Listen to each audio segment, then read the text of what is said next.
Hello you guys, and welcome to my channel, or welcome back to my channel. I know we haven't did a car talk or done a car talk in a minute, but I wanted to give you guys an update while it's fresh on my brain. So I know I haven't said anything else following the Vitex video, but I did want to give you guys an update. So I did not finish taking the Vitex, and I will give you guys a full, I guess, like synopsis before we even get all into it. I have always had an irregular cycle from a young age. And I used to not think anything of it. My mother used to always tell me like it would regulate itself, and that she always had irregular cycles until she had me, her first child. I get on some birth control, which is supposed to help regulate, but instead it ended up making me have no cycle at all. So that was the first issue. But at the time, I'm a teenager and I'm young and I'm not thinking anything of it. I'm just like, whatever. When I get off birth control, it won't be an issue. It is what it is.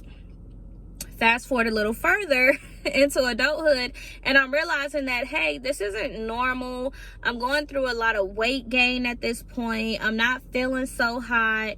I can't even tell you the last time I had a cycle, and there was really no reason. Every time I went to the doctor, they didn't have a reason. They just said it was normal. My body would regulate itself. It would figure things out on its own, and it just never did.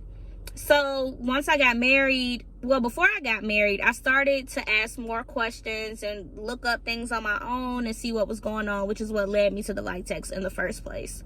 The Vitex, for me, it seemed to have been working, but once I got to that point that I told you guys I had been bleeding for 40 days straight, I was like, okay, enough is enough.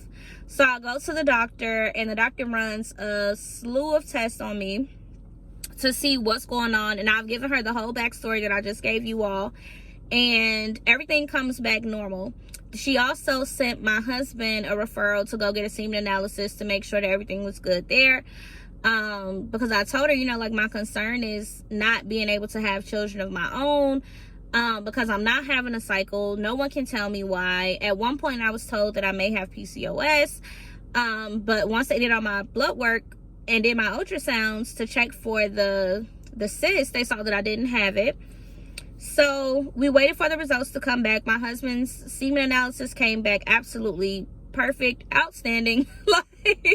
And then everything of mine came back normal besides the LH levels. So once we saw like the luteinizing and hormone was off, things started to make sense. It made sense as to why I wasn't bleeding, why I was bleeding. And then this doctor finally told me something that others had not, which was that the reason why my cycles were so irregular is probably because I was not ovulating.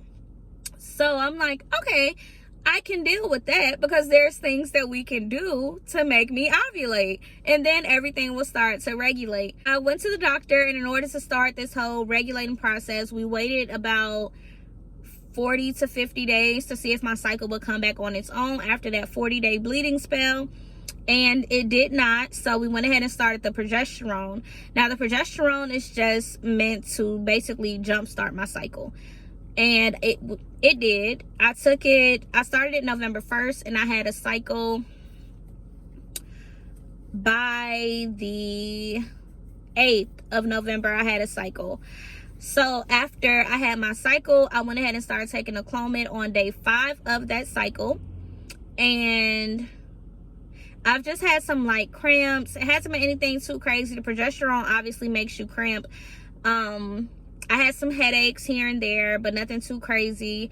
And then the same thing with the Clomid. The Clomid, I didn't really experience too crazy of symptoms, but I'll walk you guys through it. So day 1, I just kind of experienced a little bit of cramping, but I couldn't tell if it was from the progesterone or from, it's getting a little dark, and that does not help.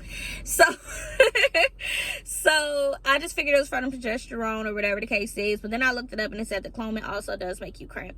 Day 2, I didn't really feel anything until the end of day 2. I started to feel a little bloated, but nothing too crazy. Day 3 I started to just gradually get bigger and bigger and bigger in the bloating thing, and my emotions were kind of haywire at this point.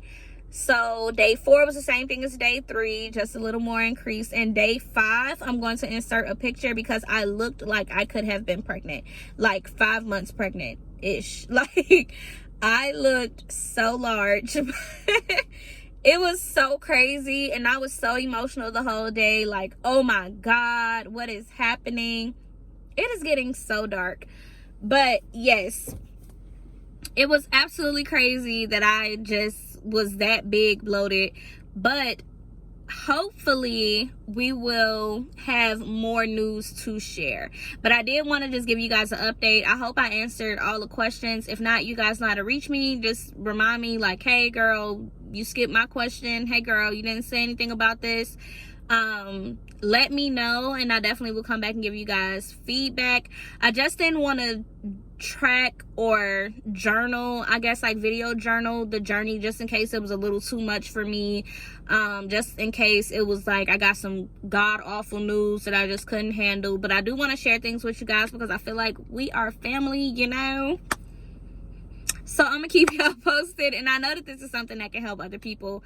Based off the questions I have been receiving, I know that other people are going through similar things or have gone through worse things or whatever the case is. So as always, thank you for tuning in. I will see you guys next time, and I will have more updates and more news to share.